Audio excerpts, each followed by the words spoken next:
In this video, I'm going to show you how you can change your keyboard language in Windows 10 or Windows 11. To get started, go to Start menu and then click on Settings option. And from here, look for the option called Time and Language. Tap on it to open. Then from here, select the language and then look under Windows Display Language. As you can see, we have English. If we click on the drop down, you can see we don't have any other language apart from English.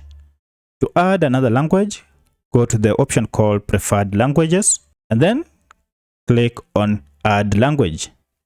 So when you double click on it, it will lead us to all the languages that are available. Scroll down through the languages and select the language that you want. For instance, we want to add French, and here it is.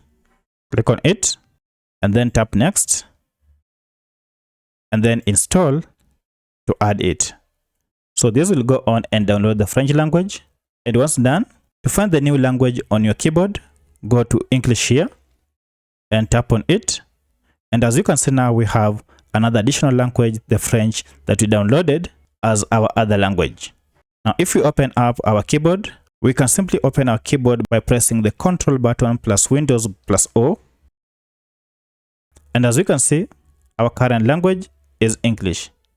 But if we go ahead and change this language to French,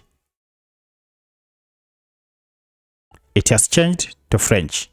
So that's how you change your language on a keyboard. If you have any other question, kindly let me know in the comment section. Otherwise, if this video is helpful to you, kindly hit the like button and subscribe to this channel to support me. Thank you for watching, and let's meet in the next video.